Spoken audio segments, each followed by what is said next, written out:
Sejarah kelam tercipta saat Raja Bulu Tangkis Dunia Indonesia tersingkir memalukan di fase grup Thomas Cup 2026 hingga Taufik Hidayat angkat bicara.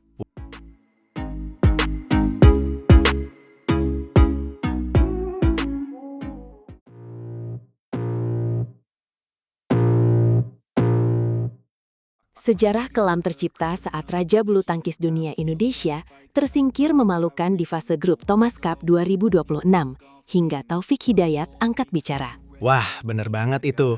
Halo semuanya, selamat datang kembali di channel kita yang selalu setia memberikan kabar terbaru.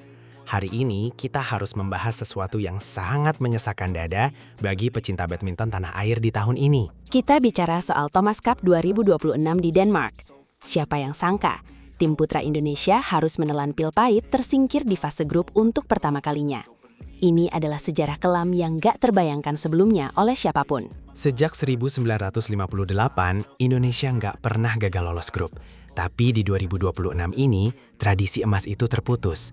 Kita kalah 1-4 dari Prancis di babak penentuan grup D yang sangat krusial itu. Kekalahan 1-4 di forum Horsens itu jadi tamparan keras bagi kita.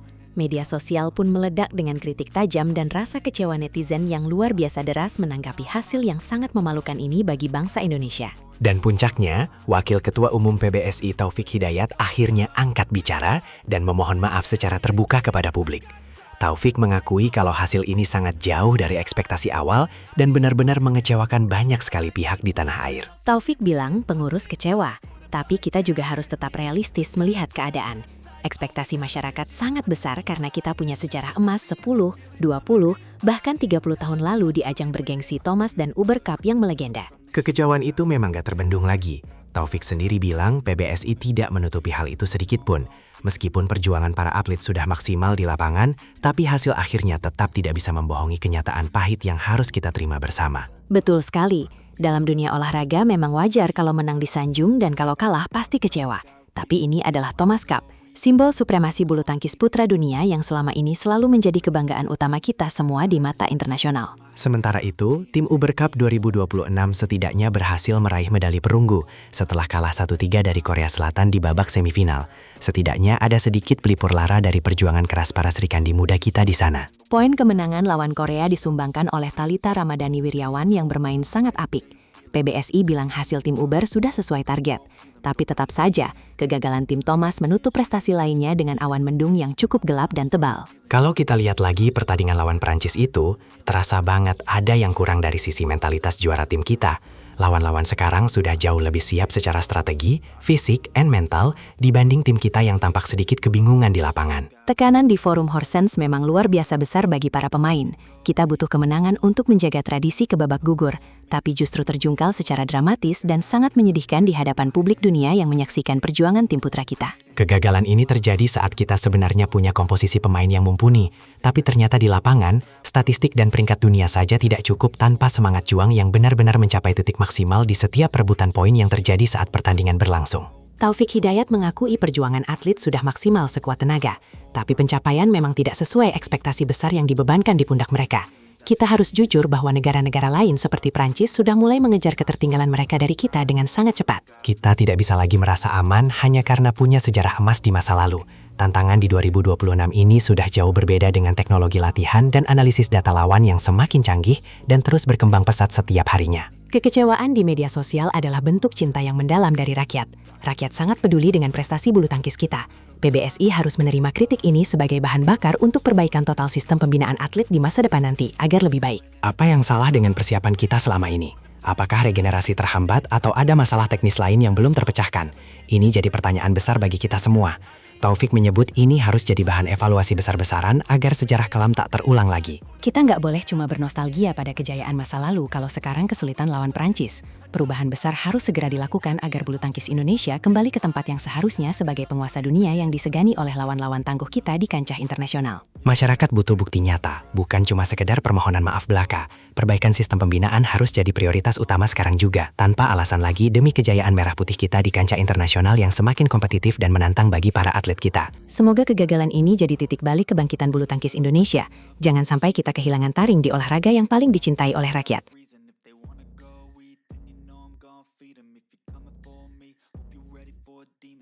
Mampukah skuad pelapis Indonesia memutus kutukan puasa gelar 6 tahun di Thailand Open 2026 saat menghadapi tembok raksasa dari Tiongkok dan India?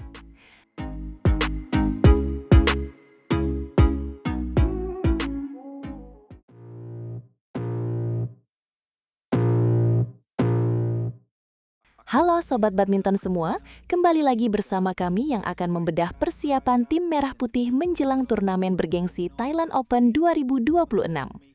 Turnamen level Super 500 ini akan segera digelar di Nimibut Stadium Bangkok, mulai hari Selasa tanggal 12 Juni 2026.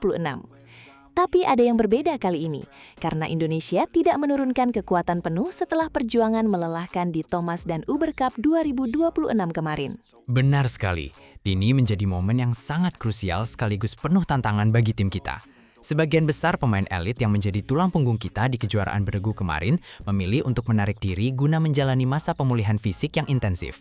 Jadi, panggung Thailand Open 2026 ini akan menjadi ladang pembuktian sesungguhnya bagi para pemain pelapis dan pemain muda untuk menunjukkan taring mereka di level internasional yang sangat kompetitif. Tapi jujur saja, kita harus realistis melihat sejarah kita di Thailand. Indonesia datang ke Bangkok dengan bayang-bayang rekor yang kurang mengenakan. Berdasarkan catatan sejarah, tim Merah Putih sudah cukup lama mengalami puasa gelar di ajang Thailand Open ini. Terakhir kali kita melihat bendera Merah Putih berkibar di podium tertinggi adalah pada edisi tahun 2020, lewat aksi ganda putri legendaris kita Greysia Poli dan Apriani Rahayu. Bayangkan, sejak saat itu hingga edisi tahun 2025 kemarin, belum ada satupun wakil Indonesia yang mampu melanjutkan estafet juara di turnamen ini. Ini adalah penantian panjang selama 6 tahun yang sangat menyesakan dada bagi para pecinta bulu tangkis di tanah air. Melihat peta kekuatan yang ada sekarang, ancaman irgelar itu tampak sangat nyata di depan mata kita, apalagi dengan absennya jajaran pemain peringkat 10 besar dunia. Betul, rintangan yang dihadapi sangatlah terjal. Jika para wakil yang dikirimkan tidak segera berbenah dan meningkatkan level konsistensi mereka di lapangan, misi memutus kutukan 6 tahun tanpa gelar ini bisa kembali berakhir dengan kegagalan yang pahit. Namun, di balik awan mendung itu, masih ada secercah harapan dari para darah muda kita. Sektor tunggal putri misalnya, akan mengandalkan dua Srikandi muda yang tampil menjanjikan di Uber Cup lalu, yaitu Thalita Wirjawan dan Kadek Dinda. Penampilan mereka di Uber Cup memang memberikan angin segar ya. Thalita Ramadhani Wirjawan yang menjadi unggulan keempat di babak kualifikasi akan menghadapi Tet Hartuzar dari Vietnam. Sementara itu, Kadek Dinda Amartya Pratiwi harus berjuang keras melawan unggulan ketiga asal Taiwan, Pai Yupo. Keduanya diharapkan mampu menjaga momentum positif dan memberikan kejutan besar bagi pemain-pemain unggulan dari negara lain yang lebih senior. Beralih ke sektor ganda putra, harapan kita tertumpu pada pasangan profesional yang performanya sedang stabil, yaitu Sabar Karyaman Gutama dan Mohreza Pahlevi Isfahani. Mereka menjadi unggulan kedua dan di babak 32 besar akan menunggu pemenang dari babak kualifikasi. Selain itu, ada juga kombinasi menarik antara senior dan junior, yakni Muhammad Rian Ardianto yang berpasangan dengan Rahmat Hidayat. Sebagai unggulan ke-8, mereka akan langsung berhadapan dengan wakil Malaysia, Chia Weiji dan Theo Ii. Pertandingan Rian dan Rahmat ini pasti akan sangat menarik untuk disimak. Namun kabar yang paling mengejutkan datang dari drawing tunggal putra. Anthony Sinisuka Ginting harus langsung bertemu dengan tembok raksasa asal Tiongkok yang merupakan unggulan pertama, Shi Yuqi. Di babak 32 besar, ini benar-benar drawing maut yang harus dihadapi Ginting sejak awal turnamen. Bisakah Ginting melewati hadangan berat ini? Tidak hanya Ginting yang menghadapi drawing berat, pasangan ganda putra muda kita, Bagas Maulana dan Muhammad Putra Erwiansyah juga harus langsung menantang unggulan pertama asal India, Satwik Sairaj Rankireddy dan Chirag Shetty. Ini adalah ujian mental yang luar biasa berat bagi pemain muda kita untuk membuktikan kapasitas mereka melawan pemain kelas dunia di babak pertama. Benar-benar misi yang hampir mustahil di atas kertas. Tapi jangan lupakan sektor ganda campuran. Ada pasangan muda Jafar Hidayatullah dan Felicia Alberta Nathaniel Pasaribu yang menjadi unggulan keempat. Mereka akan berhadapan dengan wakil tuan rumah, Ratchapol Makassar Sitohorn dan Natamon Laiswan. Selain itu, ada juga pasangan senior junior lainnya, Bobby Setiabudi dan Melati Daiva Oktavianti, yang akan menantang unggulan ketiga dari Hong Kong, Tang Junman dan Se Ying Sweat. Semua sektor benar-benar dikepung oleh para pemain unggulan. Di sektor tunggal putra lainnya, kita juga menantikan aksi Mohzaki Ubaidillah yang akan berhadapan dengan pemain Thailand, Panichapon Teraratsakul, serta Pradiska Bagas Sujiwo yang akan melawan Yushi Tanaka dari Jepang. Ini adalah panggung emas bagi mereka untuk membuktikan bahwa mereka bukan sekedar pelapis, melainkan masa depan bulu tangkis Indonesia yang siap meledak di panggung dunia selevel Super 500 ini. Dan di ganda putri, ada Apriani Rahayu yang kali ini berpasangan dengan Lani Triamayasa Sari. Mereka akan menghadapi wakil Taiwan Yi In Xie dan Teng Chun Sun. Sementara pasangan muda Isyana Syahira Meida dan Rinjani Kwinara Nastine akan bertemu dengan unggulan ketujuh asal Malaysia, Ong Shi Yi dan Carmen Ting. Mampukah kombinasi baru dan darah muda ini memberikan kejutan di tengah keraguan publik? Pertanyaannya sekarang, apakah dengan skuad yang didominasi pemain muda dan pelapis ini, Indonesia bisa membawa pulang gelar juara dari Bangkok? Ataukah kita harus kembali gigit jari melihat negara lain berpesta di podium tertinggi? Tantangan ini sangat berat, tapi dalam bulu tangkis, apapun bisa terjadi di atas lapangan jika semangat juang tidak pernah padam.